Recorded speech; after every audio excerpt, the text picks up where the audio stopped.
Welcome into WagerTalk TV. I am Drew Martin, joined by Tony Mejia and mid-major Matt Josephs at sportsmemo.com. Guys, we're talking Sunday NFL action here. Philadelphia Eagles and the Cleveland Browns. We got the Browns, Matt, minus 3.5-point home favorites, 46 being the total. What are you thinking here as the Eagles visit the Browns?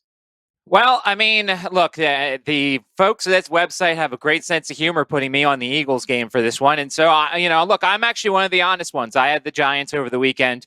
The Eagles play down to their competition. So luckily for them, the Browns are, at least record-wise, a pretty good team. I actually think we'll get a decent effort from the Eagles. Look, they brought back a lot of guys last game, Miles Sanders, some of these other players that were part of the offense, but they just didn't click. And the play calling has to change, and they have to get more of their weapons out in space. There's a chance they could add a little bit more Isaac Seumalo up front. Their offensive line could be a little bit better, so that should help. And also, you're looking at a Browns team that's somewhat one-dimensional in terms of their run game. That's about it. They run it really well, and Baker Mayfield throws it occasionally, but they are going as Nick Chubb and Kareem Hunt go. And look, if you're a Cleveland fan, you're just dying for some normal weather. Their last two games, I mean, look, there was 50-mile-per-hour gusts last time. It showed it was a 10-7 game against the Texans. A couple weeks ago on November 1st, it was a 16-6 game against the Raiders at home. And in this one, if you look early on, now, of course, we're taping this on a Tuesday, but on Sunday, looks like there could be rain and wind. Now, less wind than we've been talking about, but there will be some wind. The Browns like to run it. The Eagles can run it. Don't do it enough. I actually think Philly's a live dog in this one. I'm just not a believer in this Browns team. And I think if the weather is a factor in this one, the Eagles actually have a shot. All right, and Tony, coming over to you. Do you agree with Matt here? Maybe a live dog with the Eagles? Yeah, I think Mother Nature is going to help the Eagles' cause for sure.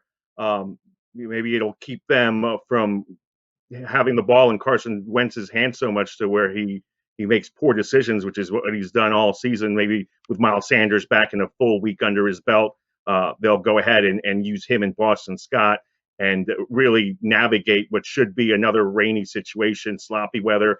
We saw what their head coach had a meltdown on Philly airwaves. Doug Peterson going off on Angelo Cataldi, the longtime columnist there. And it seems like all nerves are rattled in Philadelphia for good reason. They come off a disgusting loss to the Giants in a game where they got pushed around and by a division rival. So I think we'll get their best effort. So I do think that taking the points is the play here. But that's just a side play. I prefer the total. I do envision a lower scoring game than expected with a total at 46. Both teams will look to run the ball. The Browns look to do so effectively. They got Nick Chubb back. They got help up front. Austin Hooper's back at tight end. So they're well equipped to compensate for Baker Mayfield's shortcomings. And I think Philadelphia on the road will also take a more conservative approach. So give me the under if I have to choose a play on this game. And if you want both, then I'm with you and picking a side and taking the points of Philadelphia. I like it, Tony. I mean, two big-name quarterbacks in Carson Wentz and Baker Mayfield there, but both kind of underperformed this year. So maybe looking towards that under as well of, about 46 right now. So, guys, you see it on the bottom scroll there. We got the November thank you special, $119, and you get the rest of college football and the NBA and the NFL, from the handicapper of your choice for just $119 for the rest of November. So check it out at both websites, Sports Memo and WagerTalk.com.